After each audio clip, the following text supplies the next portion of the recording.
నమస్తే, welcome to 99 TV. ఏం తమాషాగా ఉందా?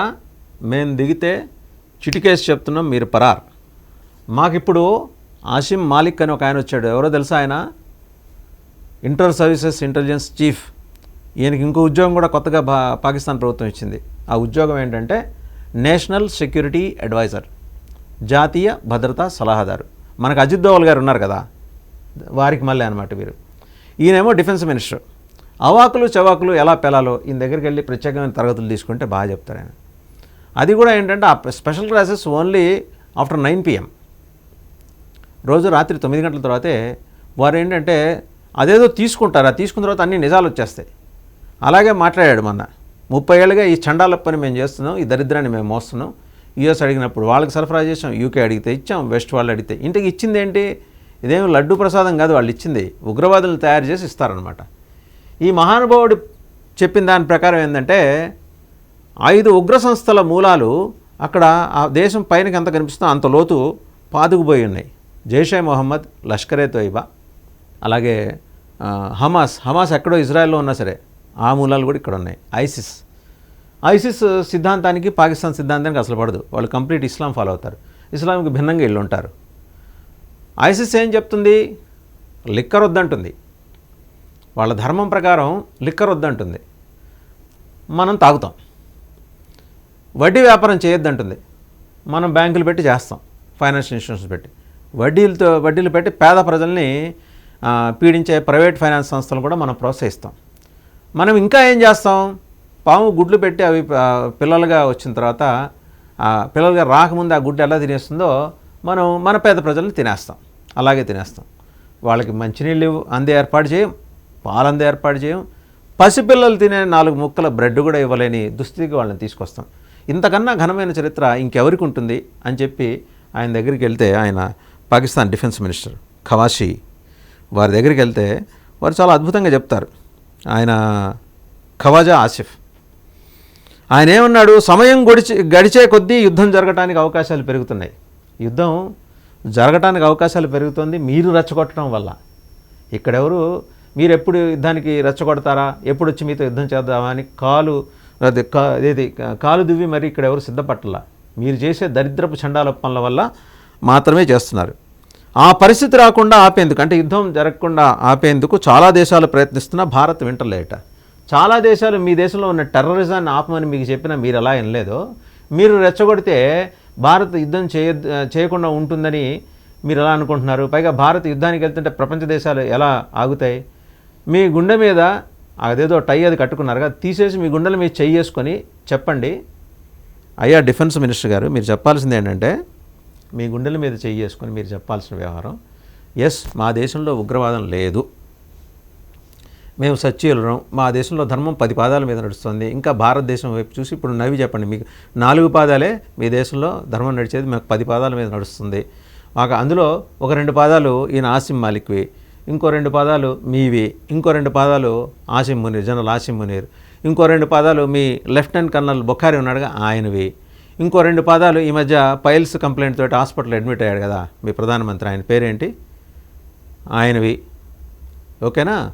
మీ మొత్తం ఈ 5 కలిసి అన్నమాట.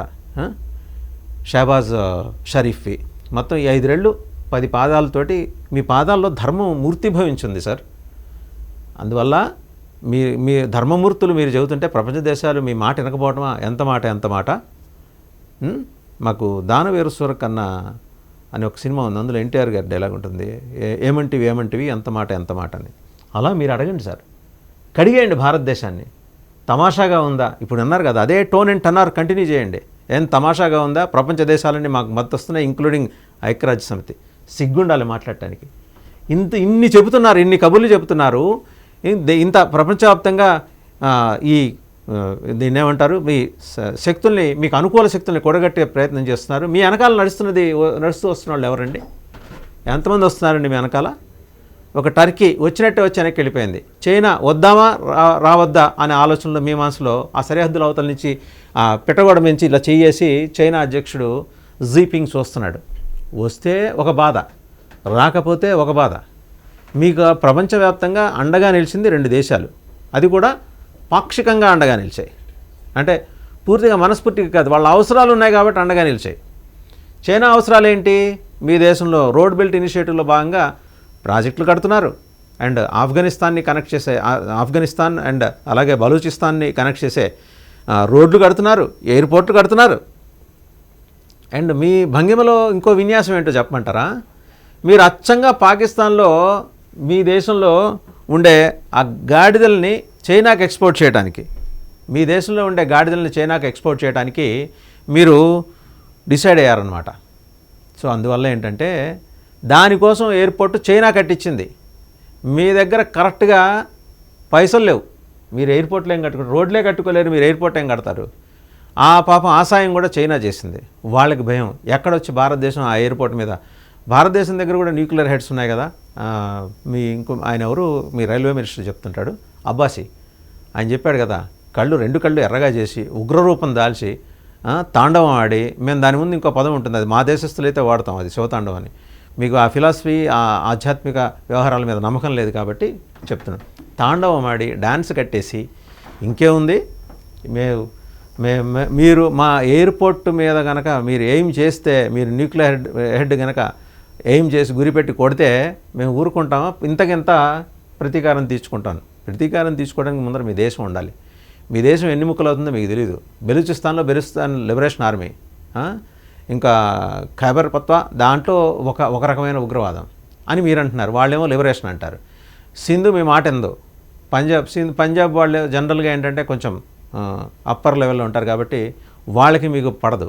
అసలు అన్నింటికి మించి ఈ ఆసిం మాలిక్ గారు ఉన్నారు కదా, ఈయనేమో ఇప్పుడు NSA నేషనల్ సెక్యూరిటీ అడ్వైజర్కి వచ్చారు. ఆల్రెడీ బంకర్లో దాక్కున్నాడో లేకపోతే ఎక్కడున్నాడో దిక్కుమొక్కు తెలియని ఒక స్టేజ్లో ఉన్నాడో, వేరే దేశంలో దాక్కున్నాడో తెలియని ఆర్మీ చీఫ్ ఏమో ఆయన ఆసిం మాలిక్. ఆయన వచ్చి పంజాబ్ ప్రాంతానికి చెందినవాడు. అక్కడ షియాల ప్రాబ్లం ఎక్కువ ఉంటుంది. ఆ షియాలు, మీదేమో సున్నీ ప్రాబ్లం ఉన్న దేశం, ఆయనేమో మరి తన దేశభక్తిని విపరీతంగా నిరూపించుకోవడానికి ఏం మాట్లాడాడో ఆ వీడియో చూద్దాం ఇక్కడ ఒకసారి. ताकि वो पाकिस्तान की कहानी ना भूलें. Well, our forefathers, they thought that we are different from the Hindus in every possible aspect of life. Our religion is different, our customs are different, our traditions are different, our thoughts are different, our ambitions are different. That was the foundation of the two-nation theory that was laid there. That we are two nations, we are not one nation. So, video చూశారు కదా, our religion is different, our thought process is different, our ambitions are different. We have been doing incessant struggle అన్నాడు కదా ఆయన. ఇప్పుడు నేనేం మాట్లాడానో దానికన్నా తీవ్ర స్వరంతో మాట్లాడాడు. సో మేము షియాలమైనప్పటికీ పాకిస్తాన్ పట్ల మా భక్తి ప్రపత్తుల్ని పరిపూర్ణంగా చాటుకుంటున్నాం, నా ఆధ్వర్యంలో కొన్ని వేల ఉగ్రముఖల్ని తయారు చేశాను అని చెప్పుకునే ఒక పెచ్చతనం పీక్స్కి వెళ్ళిన ఒక వ్యక్తి మీ ఆర్మీ చీఫ్. ఆయనంట మీ సెనేటర్ వచ్చి, అప్పర్ హౌస్లో ఉన్న మీ సెనేటర్ వచ్చి ఏం మాట్లాడుతుంది ఆవిడ చెబుతోంది, అయోధ్యలో మా పాక్ ఆర్మీ సోల్జర్స్ వెళ్ళి బాబ్రీ మసీద్ కడతారట. మిమ్మల్ని మొత్తం 7-8 మంది ఉన్నారండి వీళ్ళంటి వాళ్ళు, బిలావర్ భుట్టోతో సహా. వీళ్ళందరినీ ఇట్లా ఖాళీగా వదిలేయకూడదండి. సమీపంలో ఉన్నాక మానసిక చికిత్సాలయానికి తీసుకెళ్ళి అక్కడ అవైలబిలిటీ ఉన్న డాక్టర్లకి, ఒకవేళ మీకు అంత ఇబ్బంది ఉంటే మీ ప్రాణాలకి ఏం భయం లేదు, మా ఆర్మీ రక్షణగా నిలుస్తుంది, 4-5 స్పెషల్ ఫ్లైట్స్ వేసుకుని వచ్చి మా దగ్గర ఉన్న మానసిక వైద్యులకు చూపించి మీకు దానికి చికిత్స ఎర్రగడ్డలో కానీ విశాఖపట్నంలో కానీ, అంటే మాకు ఈ రెండు బాగా ఫెమిలియర్ హాస్పిటల్, ఇంకా ఢిల్లీలో కూడా ఉంటాయి, మీకు హైదరాబాద్ ఎప్పుడు రాలేదు కాబట్టి హైదరాబాద్ చూసినట్టు ఉంటుంది, మీ ఎర్రగడ్డ హాస్పిటల్లో ట్రీట్మెంట్ తీసుకున్నట్టు కూడా ఉంటుంది. మీ అందరికీ ట్రీట్మెంట్ ఇచ్చి అక్కడ కూడా తగ్గకపోతే వైజాగ్లో ఇంకో మెంటల్ హాస్పిటల్ ఉంది, అక్కడికి తీసుకెళ్ళి ట్రీట్మెంట్ ఇస్తే ఆ సముద్ర తీరంలో కొంచెం సేదేరి మళ్ళీ మీ దేశం వెళ్ళిపోవచ్చు. ఇది మా దేశం మీ మీద నడిపిస్తున్న ట్రోల్స్.